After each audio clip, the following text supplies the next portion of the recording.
Hey guys, what's up? Welcome back to my channel. It's Barnali here, and today's blog is in the continuation of my previous blog of KBS Foundation Day, which is going to be absolutely epic. So, stick around. Alright, so today's blog is all about Youth Parliament. I can't wait to take you along on this journey. So, grab your favorite snack and sit back and let's dive right in. Before we get started, I just want to take a moment to thank each and every one of you for your incredible support. Your comments and likes mean the world to me. Let's keep this positive energy going. I want this vlog to be a two-way street. So, guys, don't forget to drop your comments. What makes today's blog special is that our brilliant students of KB Noida are going to have the Youth Parliament. So, I can't wait to show you how incredible this experience is going to be. So, get ready for some serious moments. विकसित देशों की श्रेणी में भारत का नाम लिखा कर रहेंगे। जो वादा किया वो निभा कर रहेंगे। महोदय, विपक्ष की जानकारी के लिए बता दूं कि वर्ष 2017-18 में विनिवेश के जरिए 1 लाख करोड़ रुपए जुटाने का लक्ष्य रखा गया और इसके एक साल बाद 80,000 करोड़ का लक्ष्य था, जिसमें सरकार 85,000 करोड़ रुपए जुटाने में कामयाब रही थी।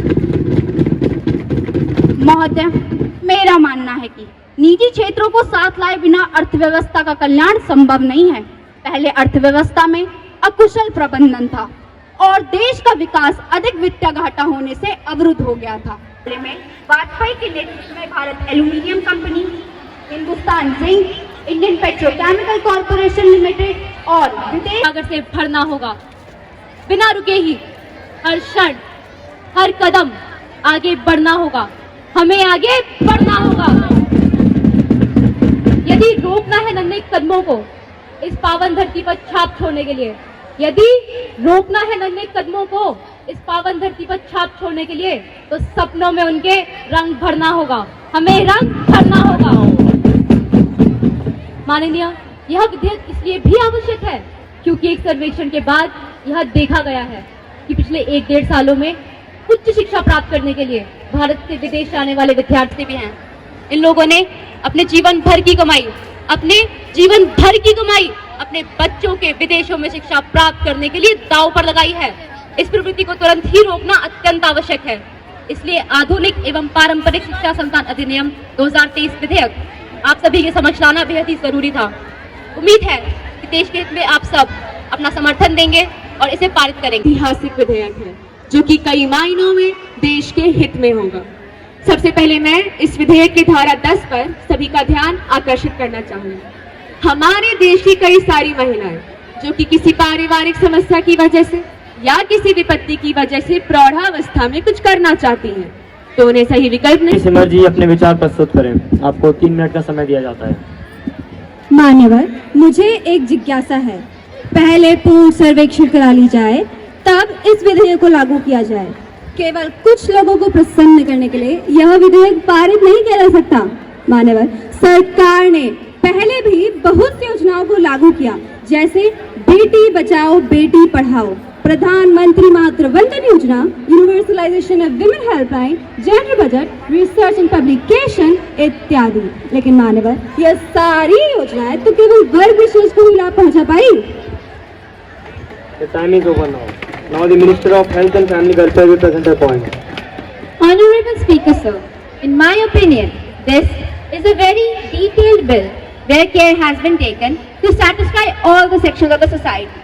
I strongly support the setting up of institutions of traditional medicine and yoga as referred to in Clause 4 and Clause 7 of the bill. Advanced knowledge in both these fields has a great future, not only in India but also in the world. Trained in these fields, the Indian youth can become instrumental in providing a healthy and better living. They can become professionals and earn a good fortune for themselves. Settled in other countries with their children. The result is they are left with any caregiver in their old age. These people spent their entire lives in raising their children. They also spent their in fulfilling their dreams, are now left with nothing in their own. They have to fend for themselves from the start. So this bill will hold back the steps of the younger generation, opening up new avenues for their own motherland. This will help revive our traditional culture and which foster care and love for the elderly people. Lastly, I want to say, अब कोई सूनी पतराई आंखें नहीं बिछी होंगी राहों पर, अब कोई सूनी पतराई आंखें नहीं बिछी होंगी राहों पर, ना होगा अब इंतजार हृदय के टुकड़ों के आगमन का। धन्यवाद। Honorable Minister of State for Finance, please.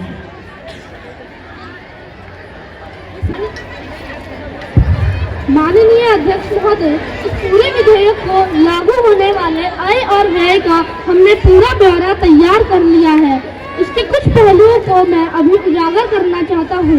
यदि ध्यान दिया जाए तो गत वर्ष जितने भी विद्यार्थियों ने उच्च शिक्षा प्राप्त करने के लिए विदेशी परीक्षण संस्थाओं में प्रवेश लिया है, उस पर वह लगभग 11,731 करोड़ खर्च कर रहे हैं। यह पैसा या तो उनके परिवार की जमा पूंजी थी या बैंक से कर्ज लिया गया था। जमा पूंजी तो होती ही बच्चों के भविष्य के लिए है। श्रीमती, मैं आपके प्रश्न का अब उत्तर देता हूँ। अगर इससे कम खर्च में यहीं पर उसी स्तर की शिक्षा मिलेगी तो वह बाहर जाएंगे ही क्यों? जहाँ तक बात इस अधिनियम की है, इसे बड़े ही सोच विचार के बाद आप सबके समक्ष लाया गया, परंतु आप सबकी यह प्रवृत्ति बनती जा रही है कि हम जो भी कहेंगे आप उसका विरोध ही करेंगे। हमारा आपसे अनुरोध है कि इस बार जो भी फैसला करें देश के हित को ध्यान में रखते हुए करें। आपने अभी सुना कि जो बच्चे उच्च शिक्षा के लिए विदेशों में जा रहे हैं उन पर लगभग 11,731 करोड़ खर्च हो रहा है। चाहे यह पैसा लोन का हो या फिर घर की जमा पूंजी, जा तो विदेशों में ही रहा है। दूसरी बात, यहाँ बैठे ऐसे कई सांसद हैं जो विदेशों में जाकर ढेर सारा पैसा खर्च करके ज्ञान प्राप्त करके आए हैं, तो ये सारी सुविधाएं देश में ही क्यों ना प्राप्त करा दी जाए। हमारे देश में प्रतिभा की कमी नहीं है, प्रशिक्षण की कमी है और उसी के लिए ही तो यह विधेयक पारित कराया जा रहा है। आपने अभी तक प्रशिक्षण भी नहीं प्राप्त कराया है। सोचिए, जब उन्हें इन शिक्षण स्थानों में औपचारिक रूप से प्रशिक्षण प्राप्त कराया जाएगा तो उनके हाथ से एक भी मेडल नहीं जाने पाएगा। अपने अपने रुचि के अनुसार आधुनिक या पारंपरिक शिक्षण ग्रहण करके ये बच्चे भविष्य में उद्यमी भी बन सकते हैं और विश्व नीलांबर में भारत का परचम लहरा सकते हैं। मान्यवर, इस विधेयक को पूर्ण समर्थन देते हुए Minister of State for Education. Speaker sir, I move that the bill should be passed. Thank you. Modern and Traditional Education Institution 2023 may be taken into consideration. Those in favor may please say aye. Those against it may please say no. Aye. I think the ayes have it, the ayes have it, the ayes have it. Motion is adopted. The House adjourns. Signed, Die.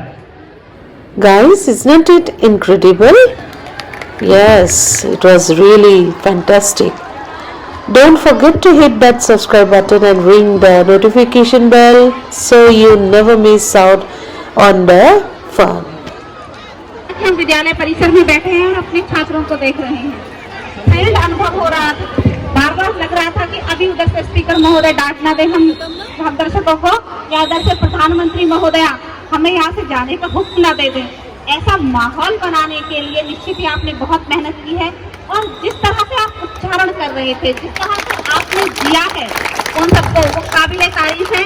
और हम भूल गए थे कि आप बच्चे हैं, हमें आप पूरे मिनिस्टर ही लग रहे थे और आपने एक गरिमामय, बहुत ज्यादा गरिमामय जो मैंने आज तक देखी और सुनी नहीं है, वैसी संसद का यहाँ पे प्रतिरूप प्रस्तुत किया है।